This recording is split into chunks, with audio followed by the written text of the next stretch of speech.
Good morning. This is News for the Roots. I'm Avram Friedman on Mountain Stream TV. And this morning we have Brigid Flaherty with us, who is an organizer with Down Home, North Carolina. Before we get into a conversation about what Down Home is doing, I'm just going to go through the day's schedule. We have some pretty interesting programming going on today. We'll be broadcasting from 9 to 5. After News from the Roots, we have a documentary from when Dr. Helen Caldicott came to Asheville in 2012, and she gave a report on Fukushima. Dr. Helen Caldicott is a scientist from Australia. She's one of the world's foremost experts on the effects of radiation on the human body. And she's going to, in this report, give an update on Fukushima. Now, this was back in 2012, but it's still relevant today because what is happening in Fukushima is ongoing, and she describes the issues and the problems that the world is confronting right now with that terrible disaster. At 11:05, we have a documentary of Bill McKibben when he came to speak in Asheville. He came to speak at UNCA in 2011, and he gave an outline on the true scope and nature of climate change, which was fascinating and very informative. At noon, we have a presentation on utility rate restructuring as a tool to reduce energy consumption and address climate change on a scale necessary to avoid its worst consequences. This was a program that was designed by the Canary Coalition and introduced as legislation in the North Carolina General Assembly. This is an older presentation, so it doesn't have the bill numbers that are pending, but it's Senate Bill 236 and House Bill 427. And this is an important presentation that explains the concept behind this legislation. Then at 12:25, we have a documentary about the 2013 election at the French Broad Electric Membership Co-op held in Madison County, North Carolina. There were a group of members of the co-op who wanted to change some of the policies of the co-op related to solar energy installations, and they ran against the established candidates, and things got very interesting. There was a lot of resistance to change, and some, even though these candidates lost, some of these the changes they were proposing did get instituted. Then at 1 o'clock, we have a move to amend timeline. This is a presentation that by the Occupy WNC members relating to the timeline of court decisions and legislation leading to corporate personhood in America, and its implications toward male white privilege at the expense of universal human rights in America. At 1:40, we have a documentary about when David Cobb came to speak in Asheville. David Cobb is one of the founders of the National Move to Amend movement, and he also was a Green Party candidate for president, I think in 2008 or 2004 perhaps. And he's a brilliant man. He's an attorney, and his presentation was magnificent, very clear. He's a wonderful speaker, and very educational documentary. And then at 3:30 we have parts 4 and 5 of the ginseng propagation forum that was held in Madison County just this last year. It was coordinated by Robert Itis, who's the president of the Ginseng and Golden Seal Foundation of North Carolina, in conjunction with the Madison County Agricultural Extension Agency. And if you're at all interested in the propagation of ginseng or in the politics behind that whole industry, you might want to listen to this. Very interesting. So, Brigid, welcome again. Let's talk a little bit about Down Home, North Carolina, and the work you're doing. Yeah, well, thank you so much for having me. Yeah. So Down Home North Carolina is a brand new organization. We formed in June of this year, and what we're really trying to build is a political home for working people. I'm an organizer who is living in the mountains. I live in Hendersonville, but have been organizing around Haywood. We have another organizer who is down in Alamance, and also organizing around the Piedmont. And for us, our motto is, come on in, y'all, we've got work to do. And that's what really drives the organization. Right now, when we look at how things are going for working people, we see a lot of pain, a lot of economic pain, a lot of political pain. People don't have a voice right now in the process, in the political process, and that's really creating a lack of opportunity for working people to get ahead. And for us, the only way we can reverse that is by getting working people involved in the changes that they want to make. So right now, I'm out talking to folks. I'm on the doors, listening to people right now, primarily. Really trying to understand what are the issues that people want to work on, and then being able to start to organize people to think about the solutions and begin to build campaigns that, again, address the economic and political situation that we're currently in. So, what is the foundation of Down Home North Carolina? Are you part of a national movement, or is this something that's just starting in North Carolina and is homegrown here? I would say that, it really is a homegrown effort. But right now, we want to be able to connect up to also what's happening across the state, across the region, and across the country. We're in an immense moment of change in this country. And the values that we espouse, dignity, security, inclusion, these are ones that, again, connect up to the national picture around making sure that whatever federal decisions are made for working people are done so in the best interest of working people. And so we have U.S. senators and U.S. House reps that are, again, on the wrong side of the issues around taxes, around healthcare. And so our voice needs to be able to be raised to impact national outcomes as much as we are really trying to influence local and state politics as well. So, of course, North Carolina is, as far as I'm concerned, and many people, I think, one of the most backward states in the country in terms of working people's rights in organizing. It's a so-called right-to-work state. Labor union organizing is very difficult, maybe even dangerous in some parts of the state. Is that one of the issues that you'll be dealing with? State employees, it's illegal for the state employees in North Carolina to unionize or to engage in collective bargaining, a right that most people take for granted across the country. What is that something that you are dealing with, or are you more dealing with specific issues? Yeah, so as a community organization, we will stand alongside workers who are fighting for a voice in the workplace. We want to be able to be a part of movements around raising the minimum wage in North Carolina. Again, we think being an organized group of people, that's where power comes from. Workers should be able to organize to fight for their rights at the workplace.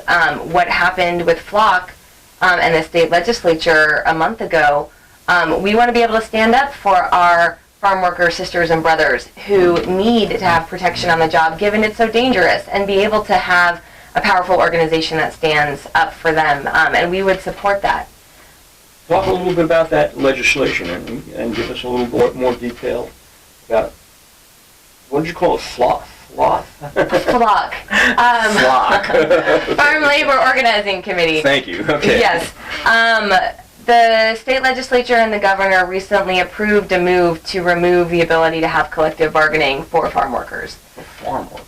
Yes. Even in raising the minimum wage, farm workers and domestic workers are excluded from having wages raised. This has been a historic exclusion that we have seen since the New Deal on a national level. Certain workers have always been excluded from worker rights, and a lot of that is based upon race. Black and brown workers in particular have had a very hard time being able to have their work protected, being paid equally, having health and safety protections. And what the attack on Flock that just happened is another historical example of that.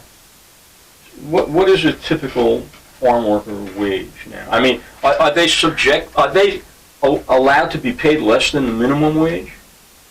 So I don't feel like I can actually speak on too much in depth around farm worker organizing, since that's not exactly what we're doing. Just wanted to raise what is happening in North Carolina for workers that I think are doing very important work but are not getting the dignity and respect that they deserve. I mean, I've actually worked as a farm worker in my earlier years. In the Pacific Northwest, I picked apples and worked in apple orchards out there, and I also worked in Vermont in an apple orchard in the mid-1970s. And I was appalled at the working conditions that were allowed, apparently, legally, substandard housing for migrant workers, and they were actually paying migrant workers less than they were paying me. I guess because I was an American citizen and they could get away with paying the migrant workers less. How does that happen in America? Yeah, I mean, I just think it's a story that happens in every occupation. Workers are not getting paid what they deserve. They are doing the work, and a lot of that money just goes to the top. And we're in a moment where income inequality is so extreme. Again, getting worse, maybe. And getting worse. And we're not seeing jobs. And going back to the mountains, we're not seeing jobs come back from the Great Recession of 2008. I'm talking to people on the doors who have 2 or 3 part-time jobs. Nobody has full-time jobs that I'm talking to anymore. They are in convenience stores. They are, in gas stations. There's no protection for them. They don't get overtime. And they are busting their butts. And they don't get enough to make sure their kids have food on the table. I don't understand how we as a state do not pay these workers the wages they deserve. We cannot use these myths and lies that people are lazy, that working people and poor people are somehow not able to have the resources to find a good job. I mean, these people are working harder than anyone I know to make it. And that's the type of organizing that we need to do to redistribute the wealth that these folks are making but are not seeing any of it in return. Well, we taught that term redistribution has been used against us, or against working people, but the fact is there has been a redistribution of wealth to the top 1% from the working class and middle class in this country. Yeah.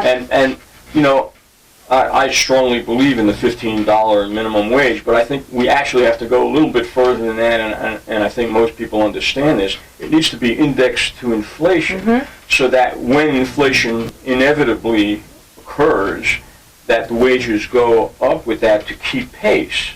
Because otherwise, inflation outpaces the wage raise, and it means nothing. That's right. I mean, when I was 20 years old, the minimum wage in the nation was $1.25 an hour. And believe it or not, that $1.25 an hour is worth more than the minimum wage of $25 an hour today. Yeah, it's a crime that we have a $7.25 minimum wage in North Carolina. Yeah. No family, no one person can live off of that. And that's the national minimum wage. Exactly. I don't understand how there's so much pushback in the legislature to pass this. And you're even talking about, I mean, tipped workers are not included in the minimum wage, and they make less than $7.25. Which kind of workers? Oh, tip workers. You mean people work in restaurants. Mm-hmm. Right. I mean, we have the money, we have the resources. Right.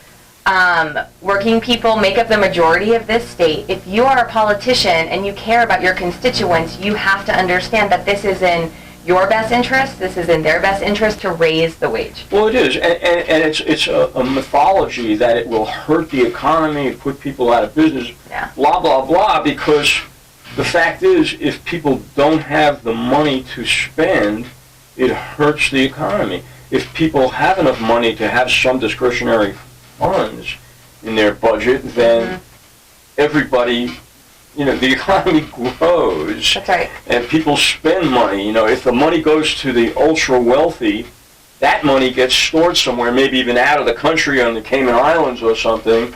But when working people have money, they spend it. That's right. And that's what makes the economy move. And even some industrialists realize this. Even Henry Ford and Thomas Edison and those people learned that if they wanted people to be able to afford to buy cars, they had to have the money to buy those cars. And so they had to pay their workers fairly well. And they did, But I think today's legislators and some business people don't understand that basic premise of the economy. Yeah. That it all works together, that you have to have wealth distributed and everybody has to have share in the wealth of the economy in order for it to succeed. Yeah, I really feel like legislators need to come and visit the homes of people that live in their district and see working people how hard they're struggling. Yeah. That would change, hopefully, if they have a heart, that would change their perspective around who these people are. How much it would make a difference in someone's life if you were to raise the wage.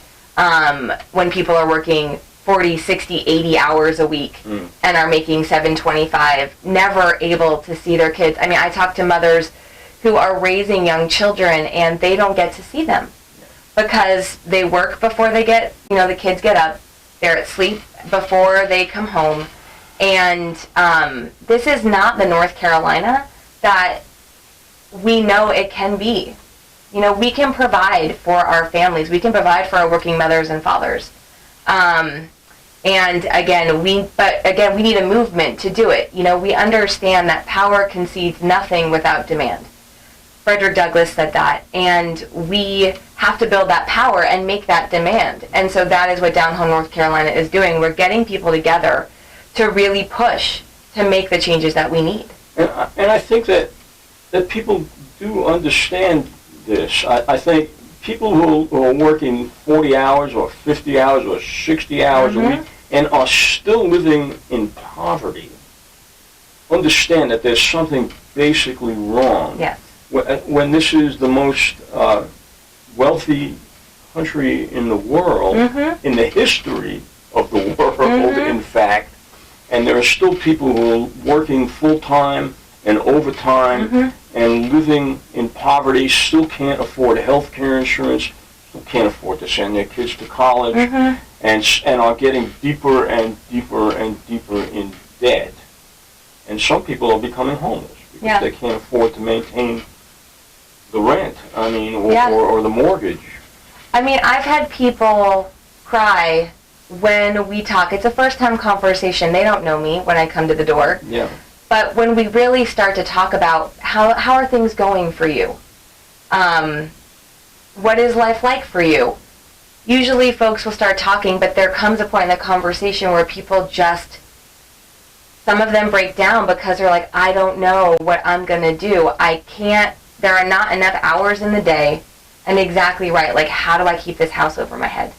What are the choices I have to make between healthcare or making sure that my kids have food? I mean, this is a story I wish I could say was, not normal, but it's normal. It happens almost every time I'm talking to people. That type of pain, nobody deserves to have to go through that. These are good people. These are hard-working, good people. And And it's time to build the power to change this. It's not going to happen without it. The legislators are too stuck in their own political game. They need to get reelected. They've got their wealthy donors. That's who they are beholden to. That's not right. And I think that there's a dynamic here that is as old as politics itself, where the people in power attempt to divert attention from the real problems of people by bringing forth issues that divide people in the working class. Racial issues, tension, differences between color and anything that will divide people on so-called moral issues like abortion and other things. I think for most Americans, these aren't the most important issues, but those issues are used to divide people instead of putting our energy toward organizing unions or toward working for a single-payer healthcare system that would absolutely drop costs of medical care in this country, just like it. That's why it's used by every other industrialized country in the world, is because it's cheaper. Yeah. And better. Yeah, one of the reasons, so we organized a vigil for Heather Heyer in Charlottesville a few days ago in Waynesville, and we did it with Progressive Nation, WNC, and the reason why we did that was to really, pay respects for the sacrifice that Heather Heyer made to see a better world that had eradicated racism. Yeah. And a lot of our message was, we will not be divided. Race has been a wedge issue for working people, white people. It's been a wedge issue for working white people against working black people, against working brown people. And it's always been done with a political motive from those who are in power. Our state has had powerful examples of racial unity. Coming out of the Civil War with Reconstruction and the fusion government, you saw poor whites and black and newly freed black people coming together for a united political program that was going to be about this North Carolina that was going to be more equitable. And it was violently put down by the state and white supremacist forces. Black people killed, white people, all of a sudden working white people getting told lies about who's to blame. And promoting fear against black people. Oh, they're going to try to get back at you for being slave owners, for instance, or exactly because you're white. Yeah. But and that took a long period to get back to a place of shared struggle. But we did see it again during the civil rights movement, and the ways that people, white people and black people, are able to come together around a shared agenda around eradicating Jim Crow and advancing equal rights for black people. Like, white folks were a part of that here. But again, then it gets split. I think that poor white people need to understand that it's not just black people that benefit from Medicaid and Medicare and Social Security, and this isn't a matter of a socialist agenda. This is, most of the people who receive Medicaid are white people. Most of the people who benefit from Social Security are white people. And it's not just a question of black versus white. And everybody has the same needs, and the same forces are working against all of us. And we have to unite around that shared fact. But it's not going to be easy. And again, the come on in, y'all, we got work to do. Racism is so deep and is very entrenched. And so it will take a lot of work to make sure, again, that we can unite around a shared agenda that makes sure that everybody has what they need to live a life that is dignified and healthy. And so, we as Down Home North Carolina don't want to flinch away from dealing with race as much as we would be dealing with any other issue, like raising the minimum wage, like making sure we have affordable quality health care, like making sure we have high quality affordable child care. We have to be very intentional about working along both of these issues. in order to really build what we're saying, a home that welcomes all. So how do we get there? Well, I think we have to realize really who's pulling the strings here. A lot of times, again, we deflect who's really in charge, and it's the ones who have money. It's the ones who are, wealthy, that are running our democracy and are able to both create policies that are divisive and destroying the sort of quality of life for poor people, as much as there's controlling the media and being able to spread, divisive lies around, who's making, who's taking. I mean, we have to focus upwards rather than at each other.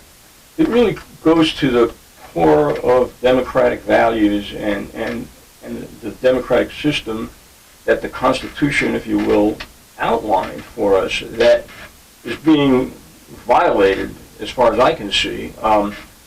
The principle of one person, one vote is really not being adhered to right now.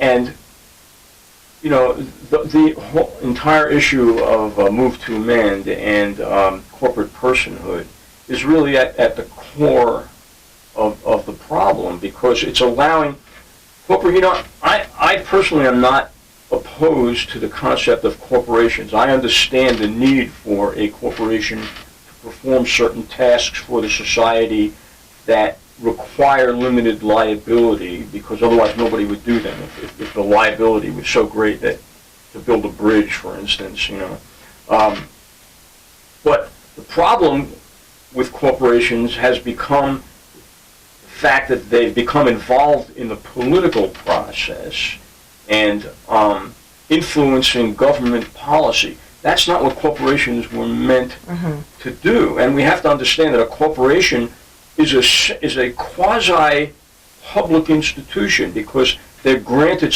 a corporation is granted certain privileges in order to perform a certain task. And so it's not just a private venture, a corporation. It has a responsibility toward the greater society. And we've forgotten that.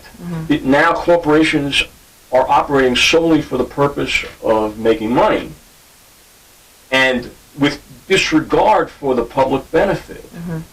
And so I personally feel that if we want to attack racism, if we want to attack inequality in the country, and all healthcare issues, criminal justice issues, these are all being impacted by the influence of corporations in our systemic process, our government. And so that is what we really need to address first.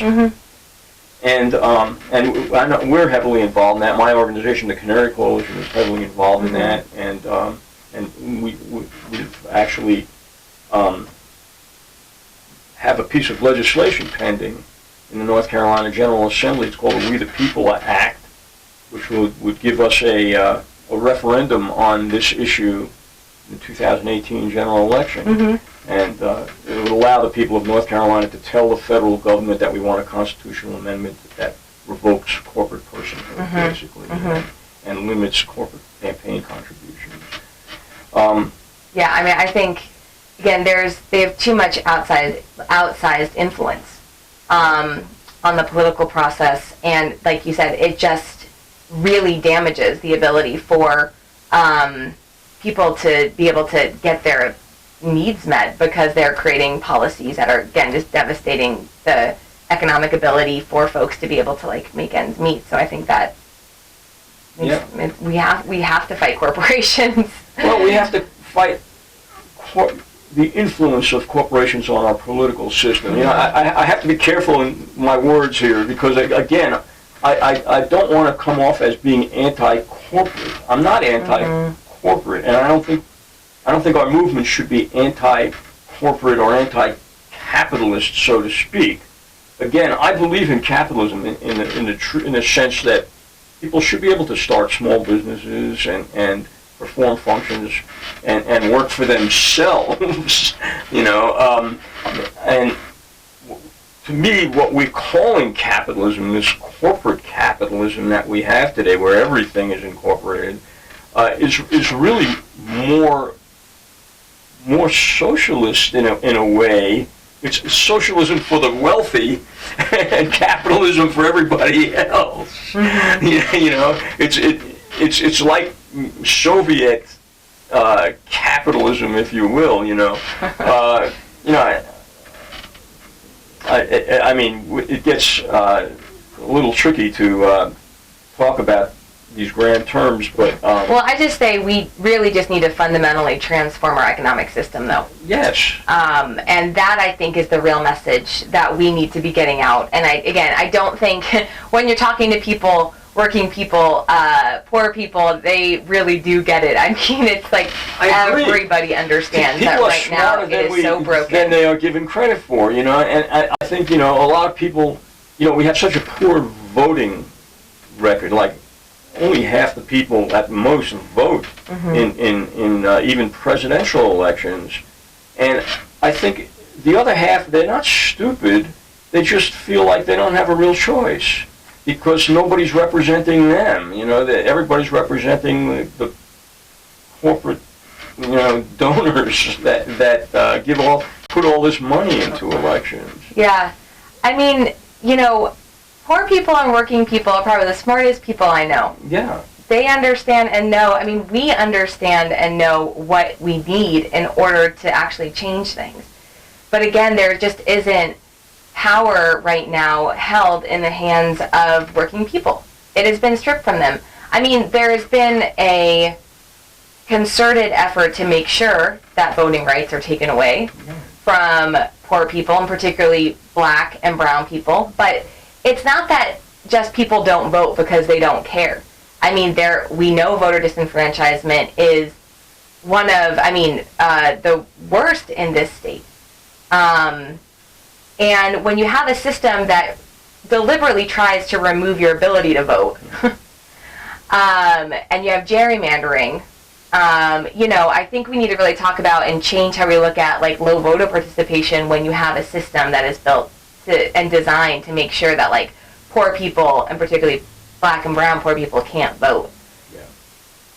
It's a removal of the political power that poor people should be holding.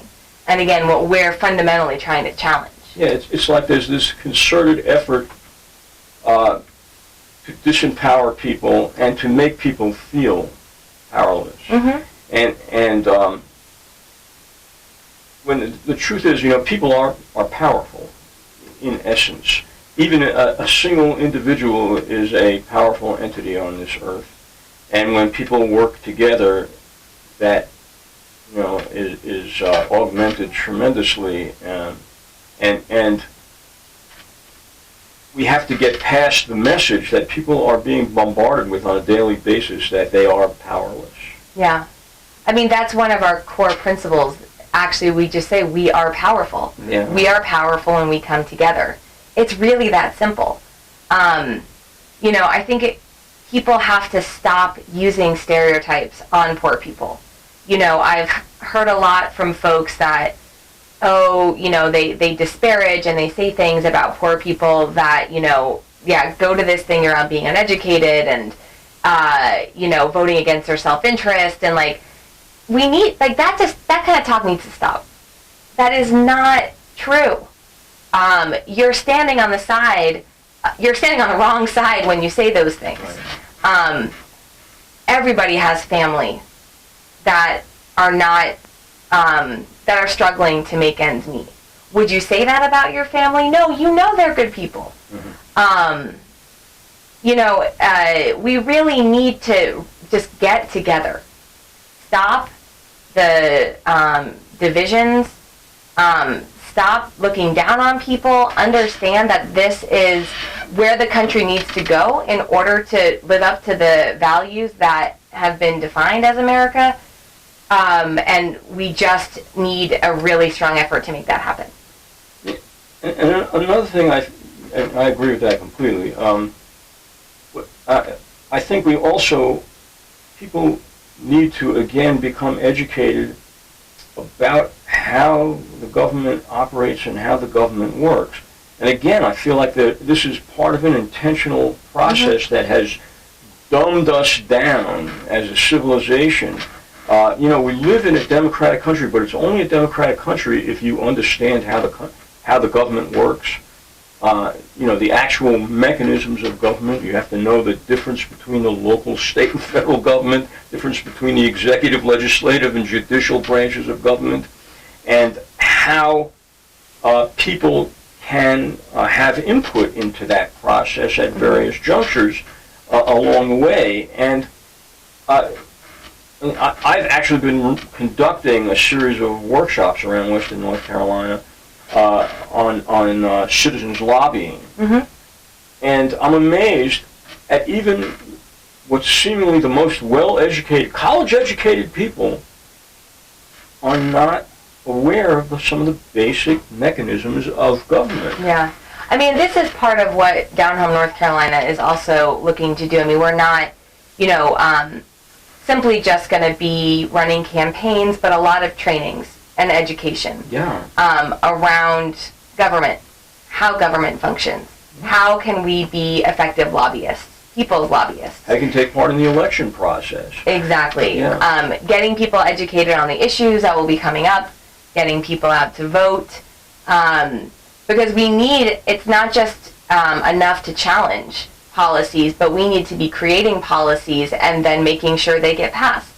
And so this is all a part of like the multifaceted work that we're going to be doing as Down Home. So what you say you have 3 organizers statewide, basically? Right now, just 2 of us. Okay. Who's the other one? If it's okay. Todd Zimmer. Oh, Todd. Okay, I know Todd well. Yeah. And he's a great organizer. And he's high-spirited and he's got a lot of energy. Yeah. And knows what he's doing. I met Todd in Charlotte. I think he was, the first time I met him, he was organizing a Bank of America demonstration. Yeah, I think we were organizing that together. Oh, you were in on that as well? Okay. Yeah. I was at that. I was actually video recording a documentary about it. Maybe we'll show it tomorrow. Oh, great. Yeah, no, that was a great demonstration. Yeah, it's good to see Todd. I know he moved out to California for a while and was probably organizing out there, if I know him. And no, that's great. I'm glad to know that you and he are doing this kind of work, and I hope that there are others who are joining you as well. Yeah, I mean, really, to change the balance of power in the state, every county needs to be organized. Yeah. And local leadership is going to really make the difference. So are you a native North Carolinian? No, I really, so my mother moved here many years ago, which then brought me to the state. Okay. But I really don't have one particular place that I necessarily call home because I moved around a lot as a young person. But once my mom moved here, I just knew that this was going to be home because, where the mom is, that's where the home is. Yeah. So. And, I found I'm from New York originally. I've lived here since 1983, but I had a certain trepidation about moving here when I first did. I moved here because Southwestern Community College, which used to be Southwestern Technical College in Silva, was one of 2 colleges in the entire nation in 1983 that offered an accredited degree in solar energy technology. And so I came here to get that education, which I did. But I was a little wary of moving here because of the stereotypes I had of people living in the South. And I've learned that stereotype is wrong, that I have gained a tremendous respect and love for the people who live here. I find, especially in the western part of the state, that people are immensely tolerant and will listen to you if you talk reasonably. If you come at somebody with hostility, you will be met with hostility. But if you speak with people on a reasonable intellectual level, anybody will engage you. Yeah, yeah. And I've learned a lot. I've been humbled by that, and I love it here. I think, and I find that, you know, in actuality, there is a certain progressive streak that goes through most Western North Carolinians, if not most North Carolinians in general, especially when it comes to economic issues. People understand that they are oppressed, and that this area has been raped, taken advantage of by industrialists from other places, and now developers from other places, and with disregard for the culture and the way of life that people have here. Yeah. And you know, I think that if we learn to approach people on their level, on their you know, coming from their perspective, that we'll find an open-mindedness here that is greater than many people believe.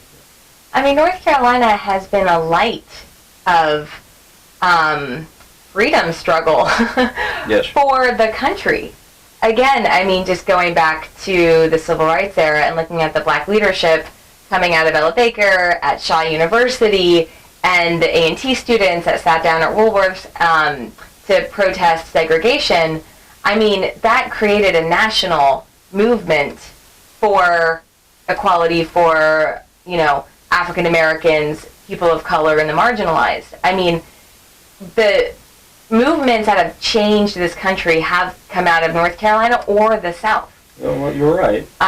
Always shining a light on inequality, and not to erase the centuries of slavery that have been, you know, the Southern history, the way that that has created modern day conditions of slavery.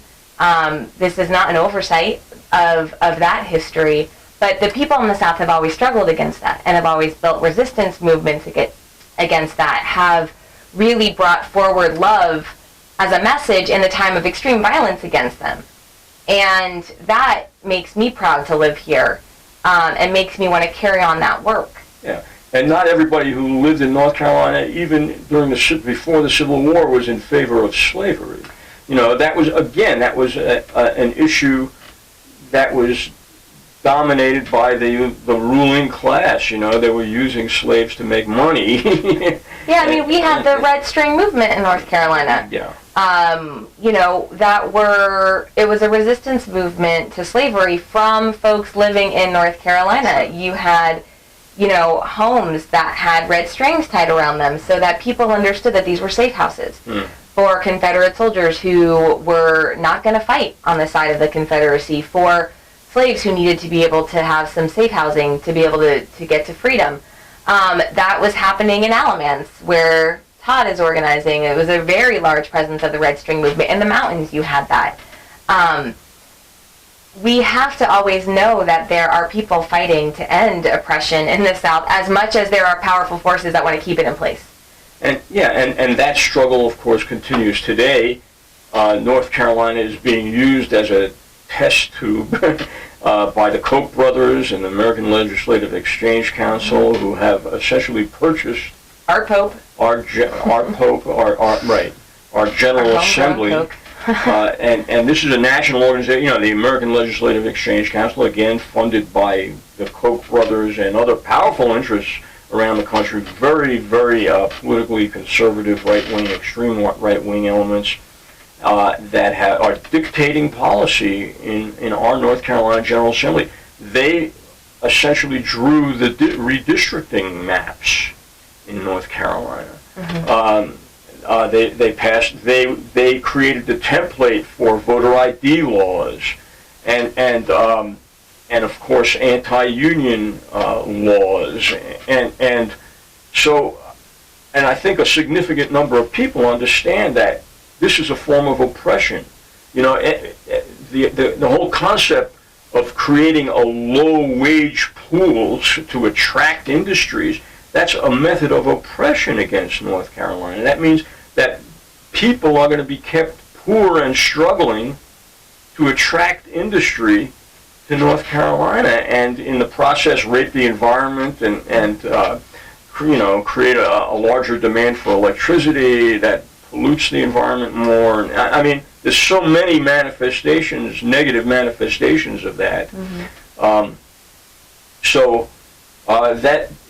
That struggle continues, and is the good thing of that. The light at the end of the tunnel is that once we overcome this, and we will overcome this, North Carolina is going to be a beacon for the rest of the country and the world. I think we're going to see a tremendous renaissance of progressive politics and economics in this country, in this state and this country.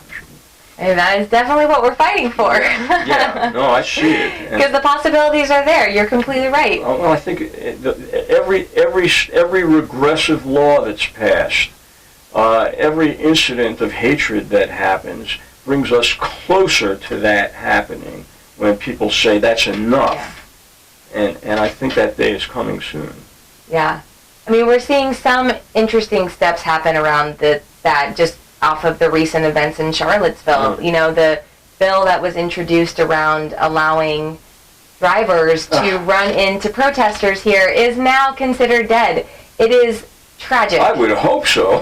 that we even had a legislature that was introducing it and thinking that it could get passed. Even it's tragic and disgraceful that even one legislator fought to introduce such a bill, and yet it passed in the House of Representatives. But it is dead now, from what I hear. God, I would hope so. Yeah. And that's because people are quickly in motion to say no, given, unfortunately, what has happened. What's interesting to me is that I talked about this with one of the attorneys. For those who may not know, our studio is in the Legal Aid Building in North Carolina, in Silva. I talked to one of the attorneys about this issue. And he looked at the law and he said, well, actually, this law doesn't do anything, because if you look at the wording, the text of the law, it's just repeating circumstances that would probably relieve somebody of their liability anyway. Because all it's saying is that if there's a demonstration that doesn't have a permit, and one of the demonstrators steps out into the street in front of a car, that person can't be held liable for hitting. But the point is that there was no purpose.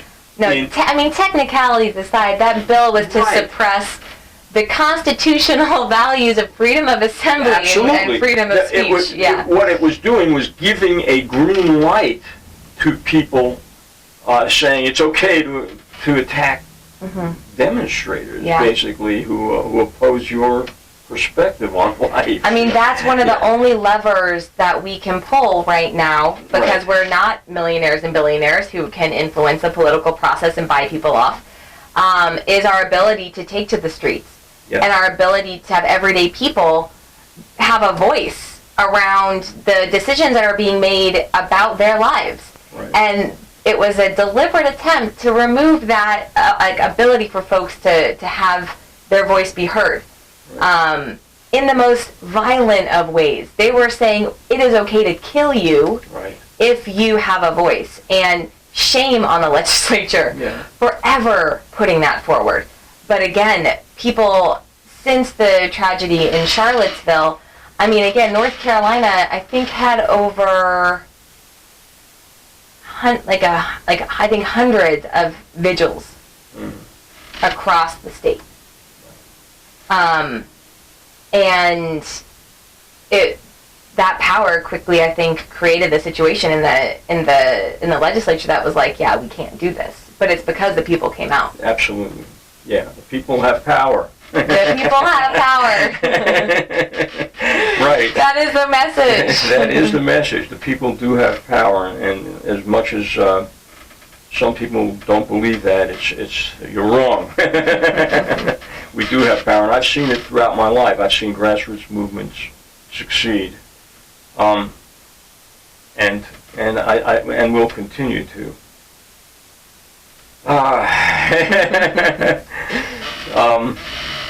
Yeah, it is frightening, and it's at the same moment it generates great hope in me. I mean, I see some of the tactics that are being used and the response by the Trump administration are right out of the playbook of Mussolini and Hitler.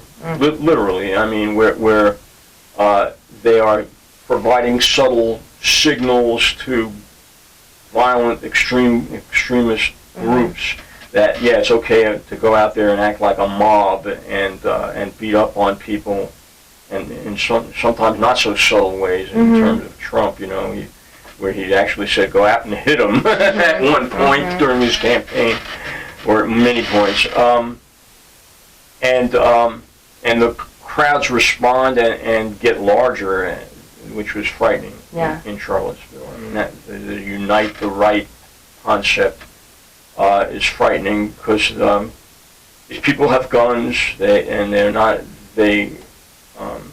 have no qualms about using violence, and they have targets that are the same targets that Hitler and Mussolini had. People of color, immigrants, Jews, it's the same rhetoric, even. And although many of the people alive today don't remember or weren't exposed to that in the time of World War II, the hope I see in this situation is the reaction. Yeah. Whereas Hitler managed to cow the people in Germany, it seems that the people in the United States of America are not being cowed and are speaking up and standing up against it, and forcing politicians to reverse themselves in many ways. And that's a good thing. Yeah. I mean, it feels like, fear is a powerful tool to keep people divided. And, part of going back to, so how do we get out of this mess? How do we get out of racism? And the mess that it creates? A lot of it is making sure that, we do not fear each other. And so that means bringing people together. Really being intentional about making sure that white people are working alongside black and brown people. We live in very segregated neighborhoods. We live in, segregated towns. But there is, and so it's sometimes hard to really have folks talking and being able to hear each other's stories. And so bringing together integrated spaces so people can see each other and realize that how the media talks about black and brown folks, maybe how you hear about it from others, that, again, they're lies, because you're going to see that you live the exact same life. People love their families. People want a good life for themselves. They're going to take care of their aging parents. They're going to want to go on vacation. But sometimes if you don't bring folks together, then you don't know that. And the messages of otherness that are coming out, that's how they take hold. And so right now, it's not just about, focusing our sights at the top and looking at the corporate power and the wealthy that are really creating the political situation that keeps people divided, but making sure we're bringing actual black, white, and brown people together to be we're actually sisters and brothers in this fight. Which I want to divert a little bit. I can segue directly from that into the fact that, there are forces that are doing exactly the opposite and trying to divide us. And an issue that has come up in the last few days, of course, is the issue of Confederate monuments. Which was actually the instigation for the Charlottesville demonstration to begin with, because Charlottesville had decided to remove a Confederate monument, and that's why the Unite the Right groups decided to coalesce on Charlottesville.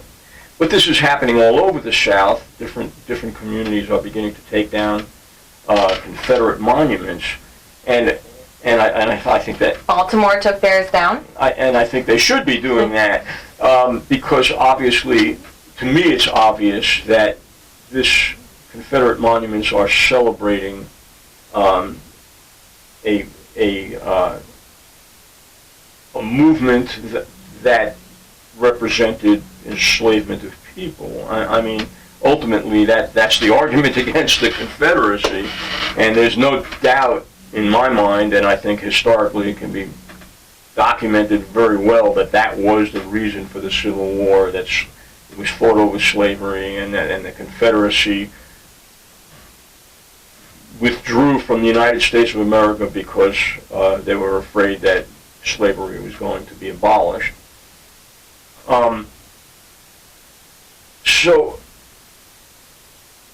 But what I fear in this whole movement is what happened in Durham, where essentially a gang of people went to a Confederate monument and A gang? tore it down. Well, I would have to take umbrage with that Okay. with that phrase. it was a group of people, a gang of people. It could be portrayed as a mob. It could be portrayed in the media, which is the I point. would not portray it as a mob. No. I understand what you're saying, though. You're saying but I'm saying it provides the opportunity to portray it as a mob when you see people putting a rope around a statue and tearing it down.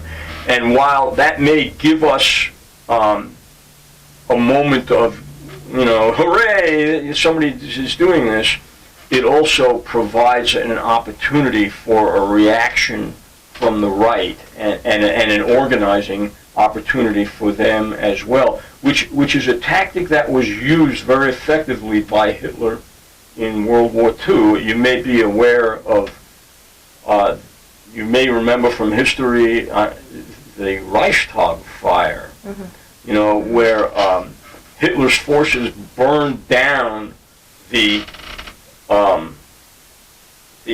building in which the government met, the Congress or the Parliament of Germany, and blamed it on the opposition, and used that as an excuse to clamp down, declare martial law, completely denude the democratic process. And I fear that with this administration, things like that could happen. And so I think that we have to be careful to be the good guys and operate within the boundaries of the law. In most, I'm not in opposition to civil disobedience. I've been arrested 3 times myself, Yeah. But I think we have to be very careful in how we exercise that power and that tactic, so that it doesn't provide an opportunity for the opposition to capitalize on that. Yeah, I mean, I think we need to have a deeper conversation about the history of Confederate monuments just to start with. Yes. If you look at the amount of Confederate statues and when they were built, it was not right after the Civil War. The monuments did not happen at the end. They actually had peaks throughout our history of when they were being erected, and they were always erected in moments of white violence against people of color, political moments when the sort of bringing the statues into the public was used to really terrorize people of color from exercising their rights for freedom. I mean, you see a lot of statues get built right after Reconstruction and the attempt to violently suppress the fusion movement. So the late 1890s, you have an influx of when the Confederate statues were built. You then see a next phase of Confederate statues being built in North Carolina when Jim Crow was becoming law of the land. So this isn't just some, moment after the war. it was many years after the war, and always in political moments when the state was being violent against people of color. And so to talk about violence of removing the statues, I think we just need to switch how we look at it to think about the violence of when they actually were erected. I think what happened in Durham, I will say I support the racial justice organizers who were really showing what the governor is even saying. It's time to take them down. Well, I agree with that entirely, and thank you for educating me on that history. It's something I didn't realize. But I agree basically with what Governor Cooper said, which is that, yes, they should come down, and maybe some of these statues should be put in a museum that contextualizes the monuments and what they represent and the era that they represent. Yeah. I also look up to the values of Dr. Martin Luther King. I think he really said it best, where if a law is unjust, it is the just thing to do is to break it. Sure. We can't look at law as a static thing. It is an ever-changing, political tool. And we know that sometimes laws are not right. And we have to use nonviolent civil disobedience in order to change that. Again, the power of the people. So I don't think it, I think there's a growing movement in the state to say take it down from the base of grassroots folks to our governor, the highest in the state. But wouldn't it be more powerful if the state decided to take them down? Well, I hope they go that way. Right. I hope they go that way. Because then nobody can question the legitimacy of the action and attempt to scapegoat those forces that are working toward that end.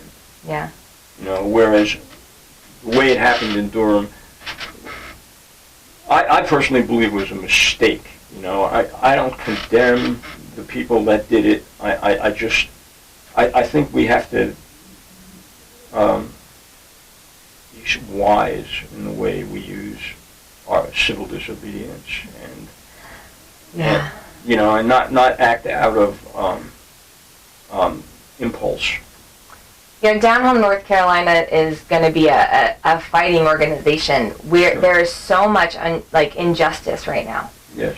And we actually have to be challenging at all times where injustice is. And sometimes it's going to have to be challenging those that are in power. But again, we are in a moment where the governor is calling for this. And I think this could be the push that helps get to a place where we get to see the state make the right decision and be on the right side of history and be able to say, look, we need to put this bloody past to rest. It is not, the South has had this history, North Carolina has had this history, but we are moving forward.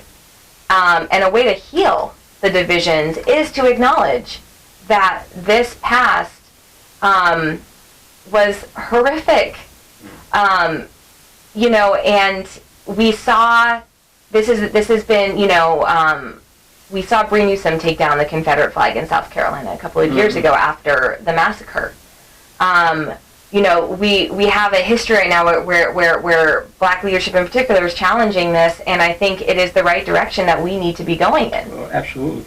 And I'll share this. It is not, part of the thing that I think gets scary is that, for white folks, it feels like they're like, what is happening for me right now? I feel like things are getting taken away from me. And again, we need to challenge that. When I am talking to white folks in the community, this idea that there isn't enough to go around is false. Right. We are a wealthy nation. We are a wealthy state. The wealthiest nation in the history of the world. As white people, we cannot be afraid to say, like, I'm actually going to stand with you, my black brother and sister, knowing that we need to go to get the resources that are actually being hoarded at the top. And so when the Confederate monuments are taken down again, it's a moment for dialogue with people. We have to have direct and very clear dialogue in order to, I think, make sure that everybody understands, you know, the future that we're trying to move towards with removing the Confederate statues is one that is making sure that, like, there is inclusivity, dignity for everybody. And it's interesting, you know, I've had a discussion with many local people, even local progressive people, about, you know, what was the Civil War about? And there is still a denial of the fact that the Civil War was about slavery. You know, the argument is that, well, it wasn't about slavery, it was about economics, you know, or about the dominance of the North over the South. Look at the documents that were presented by each of the individual states upon separating from the United States, immediately after the election of Abraham Lincoln. And it's all, if you see the text of those documents, the question will be put out of your mind. And I don't know if you have personally seen them, but if you look at them, it's all about white supremacy and the right of the white man to enslave the black race. Yeah. That's what every one of them says in no uncertain terms, and the fact that they fear that the North will prohibit slavery in the South because of the election of Abraham Lincoln. There is no question that that is the issue. That is the only issue that the Civil War was fought over. It was totally revisionist, and it was perpetuated by the North and the South after the Civil War to claim that it wasn't really about slavery. It was revised in order to attempt to reunite the country and end bad feelings between the North and the South. But the factual matter is, if you read the actual documents that were written by the states that separated, that it was about slavery and white supremacy. That was it. Mm-hmm. Yeah. Yeah. So I think we can't avoid that. We have to come to grips with that that's what it was about, and we have to put that to bed. We need just a lot of honest talk right now. Yeah. Direct, honest talk. We can't be afraid to get into uncomfortable conversations about the use of slavery, around the role of race in the creation of this state, in the creation of this country. It is like, this is the work we have to do right now, and why, we are organizing. If we don't have these conversations, the side that is having these conversations are the white supremacists. Yeah, that's right. They're talking pretty loudly right now. They are having they have a national platform too that it's getting out their message. So now more than ever, if we are fighting them, we need to be talking to everyday folks, white, black, brown, whatever, around things like race, things like the economy. I mean, this is the moment we're in, and we have to do it if we're going to have any fighting chance of seeing a better world come out of this moment.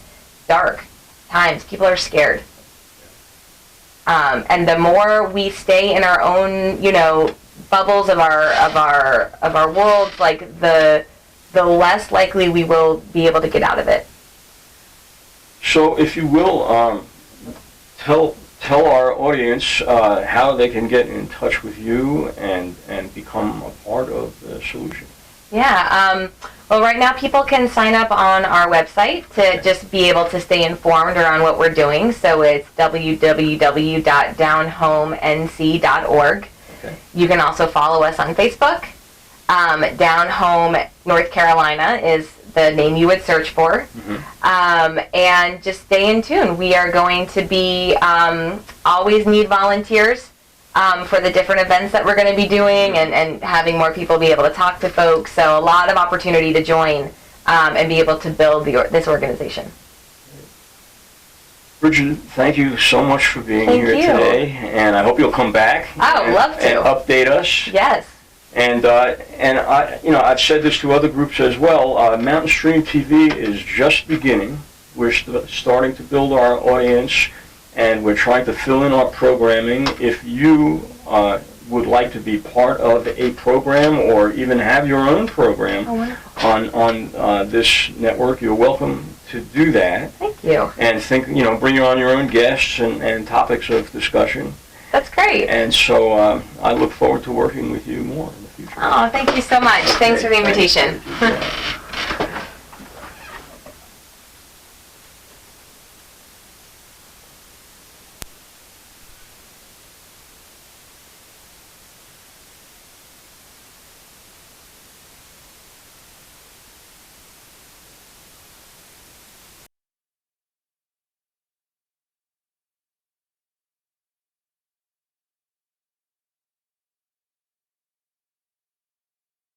Our media today is controlled really essentially by 6 major corporations. Wake up now, people, and let's give them a fight. Wake up now, people. It's your human right.